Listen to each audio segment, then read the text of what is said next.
Praise దేవుని మహోన్నతమైన నామమునకు వందనాలు. ఈరోజు లెంట్లోని 34వ రోజు. దేవుడు నాకు ఇచ్చిన ఇట్టి సమయాన్ని బట్టి, మరి పాస్టర్ గారు నాకు ఇచ్చిన ఇట్టి సమయాన్ని బట్టి దేవాదేవునికి పాస్టర్ గారికి వందనాలు తెలియజేస్తున్నాం. చిన్న ప్రార్థన చేస్తున్నాం.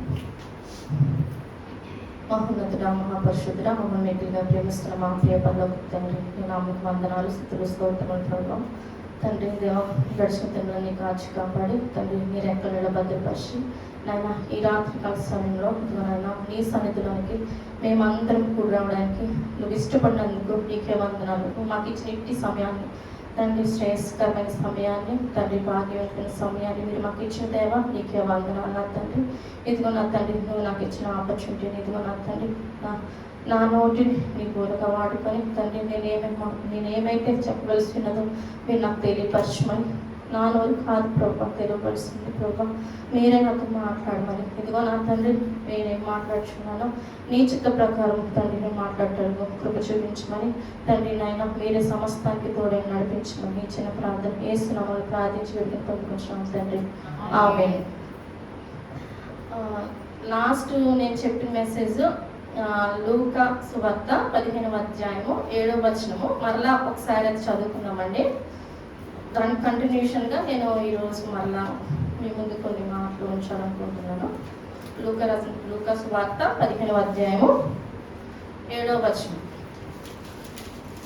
అటువలే మారు మనస్సు అక్కరలేని 99 మంది నీతిమంతుల విషయమై కలుగు సంతోషము కంటే మారు మనస్సు పొందు ఒక్క పాపి విషయమై పరలోకమందు ఎక్కువ సంతోషము కలుగును. లాస్ట్ టైం మనం చదువుకున్నాం కదా, ఒక్క పాపి విషయమై పరలోకమందు ఎక్కువ సంతోషం కలదు. అంటే 99 మంది నీతిమంతులు ఉన్నప్పటికీ ఒక్క పాపి కూడా విడవబడడం దేవునికి ఇష్టం లేదు. వారి కొరకు పరలోకంలో వారు రక్షించబడినప్పుడు దేవుడు ఎంతగానో సంతోషిస్తారని మనం నేర్చుకున్నాము. ఈరోజు మనకు అందరికీ తెలిసిన మాట ప్రకారమే లూకా సువార్త 19వ అధ్యాయము 1 నుంచి 10వ వచనం వరకు చదువుకున్నామండి. ఆయన సంచరించుచు ఎరికో పట్టణంలో ప్రవేశించి దాని గుండా పోచుండెను. ఇదిగో సుంకపు గుత్తదారుడును ధనవంతుడునైన జక్కయ్య అను పేరు గల ఒకడు యేసు ఎవరో అని చూడగోరడు గాని పొట్టివాడైనందున జనులు గుంపు కూడి ఉండుట వలన చూడలేకపోయాను. అప్పుడు యేసు ఆ త్రోవను రానయుండెను గనుక అతడు ముందుగా పరిగెత్తి ఆయనను చూచుటకు ఒక మేడి చెట్టు ఎక్కెను. యేసు ఆ చోటికి వచ్చినప్పుడు కన్నులెత్తి చూచి, జక్కయ్య త్వరగా దిగుము, నేడు నేను నీ ఇంట ఉండవలసినదని అతనితో చెప్పగా అతడు త్వరగా దిగి సంతోషముతో ఆయనను చేర్చుకొనెను. అంతలో అది చూచి ఈయన పాపీన మనుషుల యొద్ద బస చేయ వెళ్ళునని చాలా సణుగుకొనిది. జక్కయ్య నిలువబడి, ఇదిగో ప్రభువా, నా ఆస్తిలో సగము వేదనకి ఇచ్చుచున్నాను. నేను ఎవని యొద్దనైనను అన్యాయముగా దేనినైనను తీసుకొనిన ఎడల అతనికి 4 గంతలు మరలా చెల్లించునని ప్రభుత్వం చెప్పాను.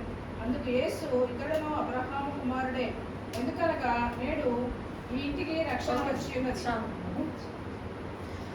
మనం చదువుకునే ప్యాసేజ్లో 2వ వచనం, ఫస్ట్ వచనం ఏమిటంటే, ఎరుకో పట్టణంలో ఆయన ప్రవేశించినప్పుడు సుంకపు గుత్తదారుడును ధనవంతుడునైన జక్కయ్య అను పేరు గలవాడు ఒకడు.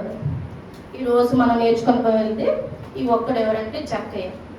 జక్కయ్య ఎవరు అంటే ధనవంతుడు సుంకపు గుత్తదారుడు అంటే ట్యాక్స్ కలెక్టర్. అంటే చాలా మంది ట్యాక్స్ వసూలు చేసే వాళ్ళందరి మీద హెడ్. అంటే ఒక్కొక్కరి దగ్గర కొంత సొమ్ము ఎక్స్ట్రాగా తీసుకొని ఇంకా అధికంగా ఆయన ధనవంతుడు అవడానికి ఎంతో పాపిగా ఆ ప్రదేశంలో ఏంటంటే ఈయన చాలా తప్పులు చేస్తున్నాడు, ఈయన చాలా ఎక్కువ ఆశిస్తాడు అని తన మీద ఎంతో బ్యాడ్ రిమార్క్ ఉంది. ఆ సుంకపు గుత్తదారుడు ఏం చేశాడంటే, అక్కడ యేసయ్య వస్తున్నారు, మరి యేసు ప్రభు వారు అనేకమైన సూచక్రియలు అనేకమైన స్వస్థతలు చేసుకుంటూ వస్తున్నప్పుడు ఇక్కడ కూడా ఎరుకో వస్తున్నారని తెలుసుకున్నప్పుడు ఏం చేశాడంటే జక్కయ్య యేసు ఎవరు అని చూడగోరి వచ్చాడనమాట. ఆయన పొట్టివాడైనందుకు చెట్టు ఎక్కారు. తర్వాత 7వ వచనంలో ఏమంటే, పాపి అయిన మనుష్యుని వద్ద, అంటే యేసు ప్రభు వారు ఏం చేశారంటే, యేసు ఆ త్రోవను రాని ఉండగా అతడు ముందుగా పరిగెత్తి ముందుగా ఎవరు పరిగెత్తారు? ఆ ట్యాక్స్ కలెక్టర్, ఆ జక్కయ్య గారే పరిగెట్టుకొని వెళ్ళి, నేను ఇంత ధనవంతుడిని, ఇంత హోదా ఉంది, నాకు ఇంత ఇది ఉంది అని ఆయన ఇంకేమి గుర్తు చేసుకోలేదు. అంటే ఏసు ఎవరు అని చూడగోలేరు. అంటే తనలో చాలా ఆసక్తి ఉంది. ఆసక్తి కలిగి పరిగెట్టుకుని వెళ్ళి చెట్టు ఎక్కి చూడడానికి రెడీ అయినప్పుడు ఏసు ఎక్కేశారు. ఎక్కినప్పుడు అదే చెట్టు అంటే మేడి చెట్టు ఎలా ఉంటుంది? మేడి పండు విషయం మనకు తెలుసు కదా. మేడి పండు చూడ మేలిమైండు, పట్టు చూడ పురుగులుండు. మనం కూడా అంతే, మనుషులుగా మేము చాలా అందంగా మంచిగా కనిపించవచ్చు. అది ఒక మనుష్య స్వభావానికి సాదృశ్యంగా ఉంది మేడి చెట్టు. అందుగురించి మేడి చెట్టు అని రాయిపించారేమో. ఆ మేడి పండు కూడా ఇది మనుష్య స్వభావం అనమాట. పైకి ఎంత మంచిగా ఉన్నా లోపల మన స్వభావం, పాపపు స్వభావం ఉంటుంది. కాబట్టి వెళ్ళి చెట్టు ఎక్కారు. ఎక్కినప్పుడు ఏసా చోటుకు చోటు కనులెత్తి చూచి, జక్కయ్య త్వరగా దిగుము అని ఆయన పిలిచిన వెంటనే నేను నీ ఇంట ఉండవలసి వచ్చిందని చెప్పగా అతడు త్వరగా దిగి సంతోషంతో త్వరగా దిగాడు. అబ్బాయి నేను వెంటనే దిగితే పడిపోతానేమో, కొంచెం ముందు జరగాని కూడా వెంటనే సంతోషంతో, ఎందుకంటే ఆయన తన కోసం వెయిట్ చేస్తున్నాడు. అదే ఆయన పేరు పెట్టి నేను నీ ఇంటికి వస్తాను అనగానే ఎంతో సంతోషంతో ఏం చేశారంటే ఆయనను చేర్చుకొనెను. అది చూచి ఈయన పాపి అయినా, ఎవరైనా పాపి, ఒక పాపి అనమాట, మనుష్యుని యొద్ద బస్ చేయడానికి వెళ్ళనని సణుగుకొండ్రి. జక్కయ్య నిలవబడి, ఇదిగో ప్రభువా అంటే మనం ప్రభువాని ఎప్పుడు అంటామంటే సమస్తము ఆయనకి ఒప్పుకున్నప్పుడే కదా. సమస్తము ఒప్పుకొని ఇదిగో ప్రభువా, ఎప్పుడైతే ఆయన చేర్చుకున్నాడో జక్కయ్యలో ఉన్న పాప జీవితం అంతా కొట్టివేయబడింది. మారు మనస్సు, పశ్చాత్తాపం, రక్షణలోకి ఆయన వచ్చాడు. వచ్చిన వెంటనే ఏమంటున్నాడు? ఇంకా తన స్వభావం మార్చుకొని, నా ఆస్తిలో సగము బీదలకు ఇచ్చుచున్నాను, నేను ఎవరి యొద్దనైనాను అన్యాయముగా తీసుకునేలా అతనికి 4 ఇంతలు మరలా చెల్లించునని ప్రభుతో చెప్పాను. అందుకు యేసు ఇతడును అబ్రహాము కుమారుడే, ఎందుకనగా నేడు ఇంటికి రక్షణ వచ్చి ఉన్నది. రక్షణ వచ్చి ఉన్నది అంటే రక్షణ అంటే ఏంటి? రక్షణ అంటే ప్రభు చేసే కార్యములు కాదు, పనులు కాదు. ప్రభువే, యేసు ప్రభు వారే రక్షణగా ఉన్నారు. ఏంటంటే తన పాపముల నుండి, తన ప్రజల పాపముల నుండి రక్షించడు కనుక వారికి యేసు అని పేరు పెట్టదు అని దూత యేసుతో చెప్తుంది కదా. అంటే రక్షణ ఇవ్వాలి అంటే యేసు. ఆ యేసు ఎప్పుడైతే జక్కయ్య చేర్చుకున్నాడో, యేసుని వెంటనే ఏమైందంటే జక్కయ్యకి రక్షణ వచ్చింది. జక్కయ్యతో పాటు తన ఇంటినంతటికి కూడా రక్షణ వచ్చినది. అయితే జక్కయ్య ఇక్కడ మనం చూసాం కదా, జక్కయ్యని చూసినప్పుడు 18వ వచనంలో ఏముంటదంటే, యెరూషలేముకు వెళ్ళుచున్నాము. ఆయన ఎక్కడికి వెళ్ళాలనుకున్నారంటే యెరూషలేముకి వెళ్ళాలనుకున్నారు. అక్కడి నుంచి ఆ దారిలో ఎవరి దగ్గరికి వచ్చారు అంటే మన జక్కయ్య దగ్గరికి వచ్చారు. తర్వాత పాపి అయిన ఆయన్ను రక్షణలోనికి నడిపించారు. తర్వాత ఆయన బట్టి వారి కుటుంబం అంతా కూడా రక్షణలోనికి నడిపించబడింది. నేడు ఆ ఇంటికి ఏం జరిగింది? రక్షణ వచ్చింది. అయితే జక్కయ్య నుండి మనం నేర్చుకోవాల్సిన మంచి లక్షణాలు కూడా ఉన్నాయి.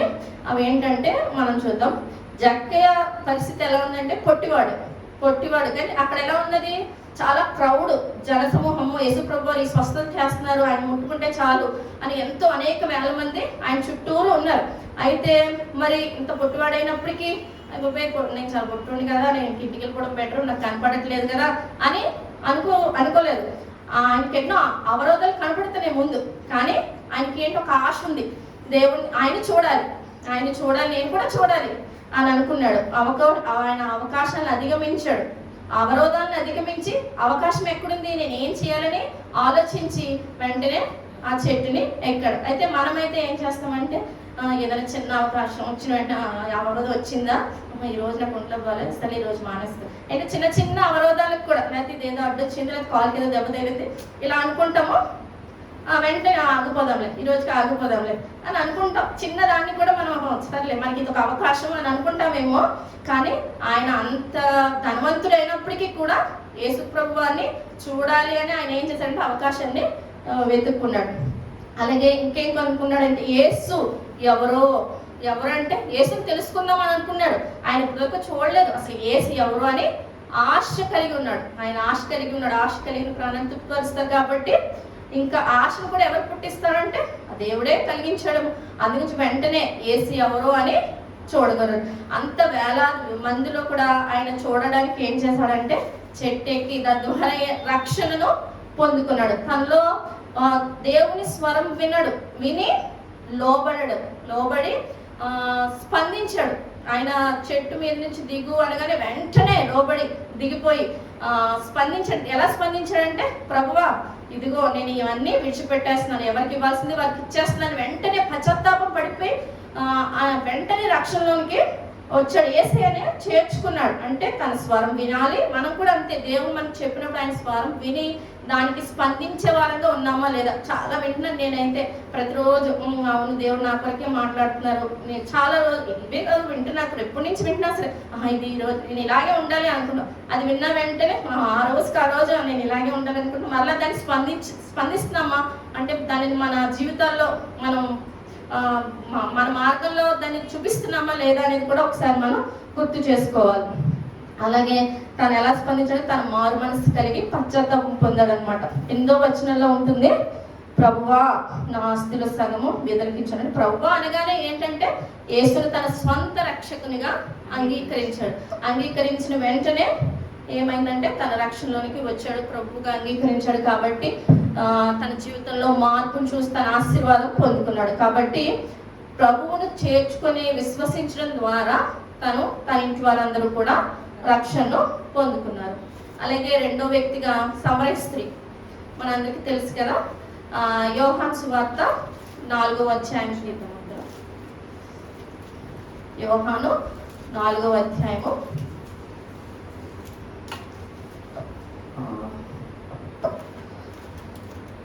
ఇక్కడ ఏమిటంటే, ఆయన యూదేయ దేశం విడిచి గలిలయ దేశముకు తిరిగి వెళ్ళను. 4వ వచనంలో ఆయన సమరయ మార్గమున వెళ్ళవలసి వచ్చింది. యాక్చువల్గా సమరయ మార్గంలో వేరే రూట్లో కూడా వెళ్తారంటే, కానీ ఆయన ఏం చేశారంటే ఆ రోజు యూదేయ మార్గం నుండి గలిలయకి వెళ్ళినప్పుడు సమరయ మార్గమున వెళ్ళినప్పుడు ఏం చేశారంటే మిట్ట మధ్యాహ్నము, ఎన్నో వచనంలో ఉందంటే అవును మేడం 6వ వచనంలో యాకోబు బాబు ఉండను. ఆయన ఏ ఊరు వెళ్ళారు, సుకారు ఊరికి వచ్చాను, 5వ వచనంలో ఉంది. తర్వాత 7వ వచనం, సమరయ స్త్రీ ఒకతే సమరయ స్త్రీ ఒకతే, ఒక ఆవిడ, ఒక మనిషి, ఒక పాపి ఆవిడ.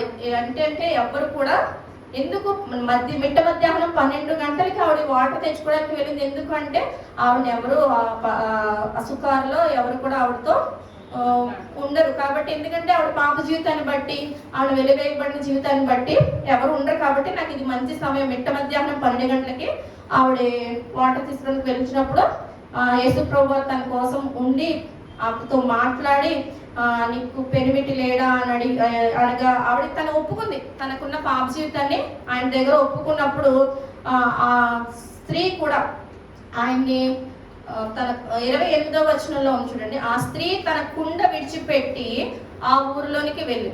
అంటే 25వ వచనం ఒకసారి చదువుకుందామండి. ఆ స్త్రీ ఆయనతో, క్రీస్తుని పడిన మెస్సీ వచ్చిన నేను ఎరుగుదును, ఆయన వచ్చినప్పుడు మాకు సమస్తము తెలియదని చెప్పగా, యేసు నీతో మాట్లాడుచున్న నేనే ఆయననే ఆమెతో చెప్పాను. అప్పుడు ఆవిడ ఇంక వెంటనే ఆయనకి సమర్పించుకుంది, లోబడిన వెంటనే ఏం చేసిందంటే ఆ స్త్రీ తన కుండ విడిచిపెట్టింది. ఏ కుండ? పాపం అనే కుండను విడిచిపెట్టి తన ఊర్లోకి వెళ్ళి వెంటనే అక్కడ జరిగిన కార్యం అంతటికి ఆ ఊరిలో అందరికీ చెప్పినప్పుడు ఆ ఊరు నుండి బయలుదేరి ఆయన అందరూ కూడా ఏం చేశారంటే ఆ ఊర్లో జనులందరూ కూడా ఆయన దగ్గరకు వచ్చారు, ఆ మాటలు విశ్వసించారు. వాళ్ళందరూ కూడా అక్కడ రక్షణలోకి వచ్చారు. అంటే 39వ వచనంలో చెప్తుంది, స్త్రీ యొక్క మాటను బట్టి ఆ ఊరిలోని సమరయుల్లో అనేకులు ఆయన యందు విశ్వాసం ఉంచారంట. ఆ ఒక్క స్త్రీ, ఆ పాపి అయిన ఒక్క స్త్రీ కొరకు యేసు ప్రభువు సమరయకు వచ్చినప్పుడు ఆ ఊరి వారందరూ కూడా రక్షింపబడ్డారు. ఆ ఊరి వారందరూ కూడా 42వ వచనంలో ఉంటుంది, లోక రక్షకుడిగా తెలుసుకున్నారట. ఆ ఊరి వారందరూ ఒక్క స్త్రీని రక్షించడం వల్ల అనేక మంది రక్షణలోనికి వచ్చారు. అదేవిధంగా లూదియా 3వదిగా అపోస్తల కార్యములు 16వ అధ్యాయము 14వ వచనం. అప్పుడు లూదియాను దైవభక్తి గల ఒక స్త్రీ వినుచుండెను. ఆమె ఊదారంగు పొడిని అమ్ము తుయతడ పట్టణస్థురాలు. ప్రభు ఆమె హృదయం తెరచను గనుక పౌలు చెప్పిన మాటలు ఎందుకు లక్ష్యించాను. ఆమెను ఆమె ఇంటి వారిను బాప్తిసం పొందినప్పుడు ఆమె, నేను ప్రభునందు విశ్వాసం కలదానని మీరు ఇచ్చితే నా ఇంటికి వచ్చి ఉండడానికి వేడుకొని మమ్మల్ని బలవంతం చేశాను. లూదియా స్త్రీ ఎవరంటే ఒక స్త్రీ దైవభక్తి ఉంది కానీ అప్పటికి ఇంకా నీకు రక్షణలోకి రాలేదు. ప్రభువు ఆమె హృదయంలో తెరిచాను. పౌలు చెప్పిన మాటలు ఎందుకు రక్షించినప్పుడు ఏమైంది? ప్రభువు ఆమె హృదయంలో తెరిచినప్పుడు ఆమెయు ఆమె ఇంటి వారు బాప్తిసం పొందింది. అంటే లూదియాని బట్టి ఆ కుటుంబ వారందరూ కూడా బాప్తిసంలోనికి వచ్చారు, రక్షణలోనికి వచ్చారు. నెక్స్ట్ 4వదిగా అదే అధ్యాయంలో చెరసాల నాయకుడు 27వ వచనం. ఆ చెరసాల నాయకుడు కూడా చెరసాల నాయకుడు మేల్కొని చెరసాల తలుపు తెచ్చి చూచి కత్తి చూసి తను చంపుకొని పోయాను. అప్పుడు పౌలు, నీవు ఏ హాని చేసుకునవద్దు, మేమందరం ఎక్కడికి ఉన్నామని బిగ్గరగా చెప్పాను. అప్పుడు 30వ వచనం చదువుతాం. వారిని వెలుపలికి తీసుకొని వచ్చి, అయ్యలారా, రక్షణ పొందడానికి నేనేం చేయవలేనని ఎవరన్నారు? చెరసాల నాయకుడు అన్నారు. అందుకు వారు, ప్రభువైన యేసునందు విశ్వాసం ఉంచుము, అప్పుడు నీవును నీ ఇంటి వారును రక్షణ పొందుదురని చెప్పి అతని ఇంటిలో ఉన్న వారందరికీ దేవుని వాక్యము బోధించినప్పుడు 33వ వచనం లాస్ట్ నుంచి, అతడు అతని ఇంటి వారందరూ బాప్తిసము పొందిరి. అంటే కుటుంబంలో ఒక్కరిని బట్టి వారి కుటుంబం వారందరూ కూడా రక్షింపబడడం, బాప్తిజం పొందడం మనం చూసుకున్నాం. ఈ రోజు కూడా మన కుటుంబాల్లో ఎవరైతే ఇంకా రక్షణ లేనున్నారో ఒక్కరు చాలు, ఒక్కరి ద్వారా వారి కుటుంబం అంతా కూడా రక్షణలోనికి నడిపించబడతారు. ఎందుకంటే ఆ యొక్క విశ్వాసము యేసుని చేర్చుకున్న విధానాన్ని బట్టి ఈరోజు నువ్వు నేను యేసుని చేర్చుకున్నాము అంటే మనం రక్షణలో ఉన్నాము అంటే యేసుని మనం చేర్చుకున్నాం, మన హృదయాల్లోకి యేసుని చేర్చుకున్నాం. కాబట్టి అదే రక్షణ మన కుటుంబంలో ఎవరైతే ఇంకా ఇంకా లేరో వారి కొరకు నిజంగా విశ్వాసం ప్రార్థన చేస్తే దేవుడు ఇక్కడ ఈ కుటుంబాల్లో ఏ విధంగా ఒక్క పాపిని బట్టి వారందరికీ రక్షణ ఏ విధంగా కలుగజేస్తారో మన కుటుంబాల్లో కూడా ఎవరైతే రక్షణ లేని వారు ఉన్నారో వారందరినీ కూడా దేవుడు రక్షణలోనికి నడిపిస్తారు. ఈ చిన్న వాక్యము దేవుని దీవించిన గాక. ఆమేన్.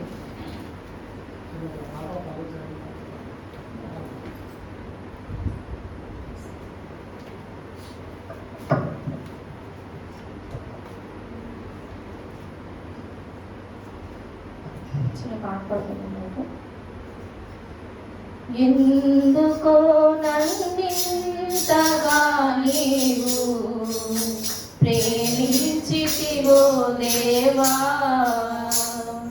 అందుకో నా దీన స్తుతి పాత్ర. హల్లెలూయా యేసయ్యా, హల్లెలూయా యేసయ్యా.